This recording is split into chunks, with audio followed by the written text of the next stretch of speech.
So please once again sit tight and watch. Welcome Mr. Agamula.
Is that right? And now for the first time ever, let's all take a look at Century Tuna's latest television ad. Getting in, Mom's getting there. Of course, for us, Century Tuna makes eating right so easy. Microbean from our souls. Now make a big DHA. Extra boost belly fat. Or it's just lunch.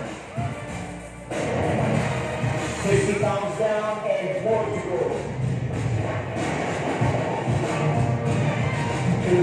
Don't stop now. Kaya you have to eat right every day. Century Tuna, nakaswak super long.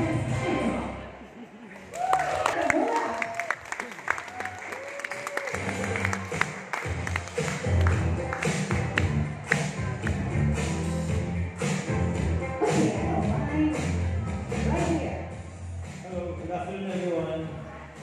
Hello. Magandang hapon po sa inyo lahat. Today, tanggal mo na yung forma sa dali. Yes. See the TVC for the first time. Also happy to see the ad. I know you look good. I know you're sexy. Yes. And you were ready. You were ready for that ad. Yes, that was great. And what about you? Yeah, good enough feeling. There was always pressure, but I'm happy. You guys just don't know. Kung ano yung journey na ito, but it's still ongoing. But I want to thank Century.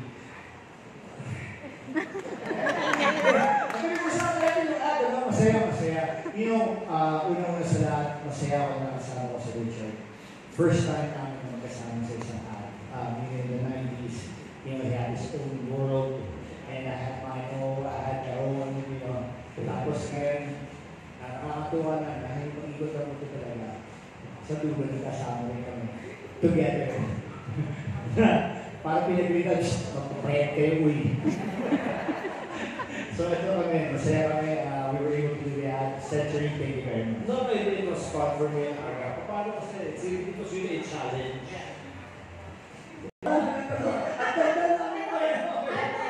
Yes, go on. I'm just like listening. Thank you. Alam niyo naman siguro lahat, in the 90s, 2000, 2010, 2015, yung mga katawan namin. And then, that was history, no? And then, kung ako, umabot ako ng 260 pounds talaga. And I'm 5'8", 5'9", 5'10". When I was younger, I was taller. For some strange reason, kaya nagsukat ako 5'8". Siguro yung weight na dinala ko for how many years, binabalik ko yung height ko. So, pero 260 pounds ang inabot ko. So, sa amin napakalaking bagay na nangyari na ito. No? So, really, Century, thank you very much for for challenging us. And thank you for having us here. Maraming salamat. And it was fun kasi nag-usap kami ni Aga.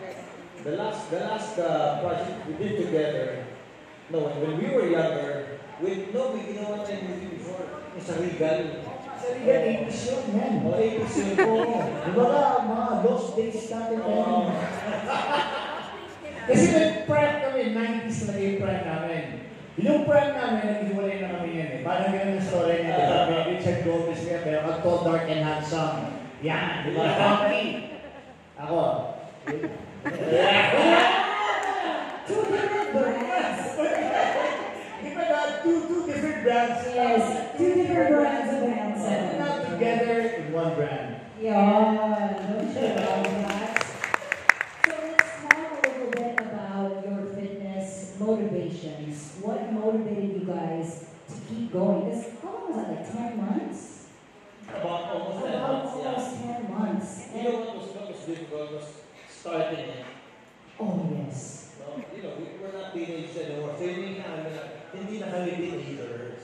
We're a little older than teenagers. So, when the challenge came in, sabi namin, kaya ba natin to? And then if you keep on watching IG, if you keep on watching informations, the older you get, the more fit you have to be. Yes. Correct? That's true. Yes. That's Eating absolutely the right true. food, doing the proper exercises, keeping an active lifestyle is very important to longevity. Kasi yun naman yung gusto namin ni Aga eh. Diba? Gusto namin makita pa natin yung... Hindi. Gusto ko makita yung makita natin. Yeah, that's right. Yeah, that's what they say, right? Like, will you... Like, I saw a quote online that said, you will die for the people that you love, right? But will you live for them? Oh, you have to. Right? Will you live for them? Tsaka, siguro sa lahat, dadala mga karnate ito ng mga overweight or struggling sa mga ganyan. It was difficult. Parang all these years, I was always in hiding. Okay. So I have 30 more to go.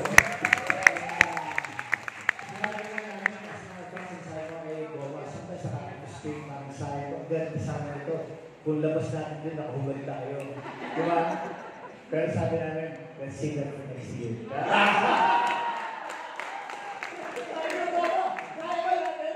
Gumuguhin pa ulit eh. Hindi ka na more time pag lumabas pa sa iyo. Pababa pa lang eh.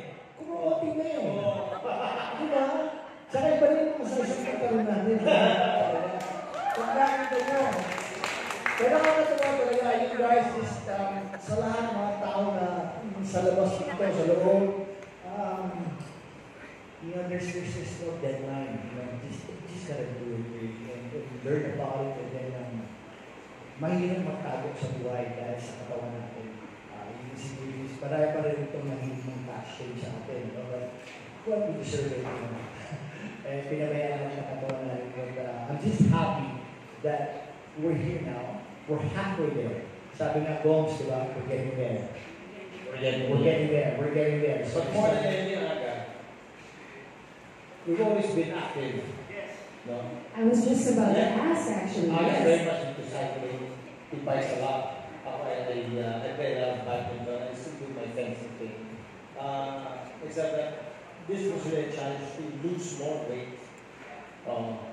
Kasi I reached the point na yun yung mga 36 ko na pantalon, pinamili ko na eh.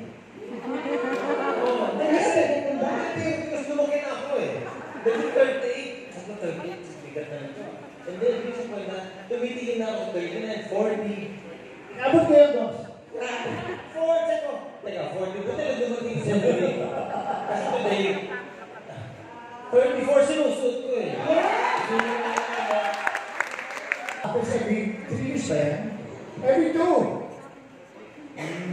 Interesting. Ano? Next Next year. Next year ba yan?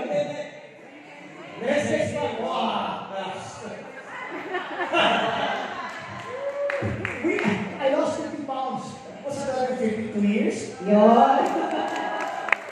Super bad. Kumakain ba rin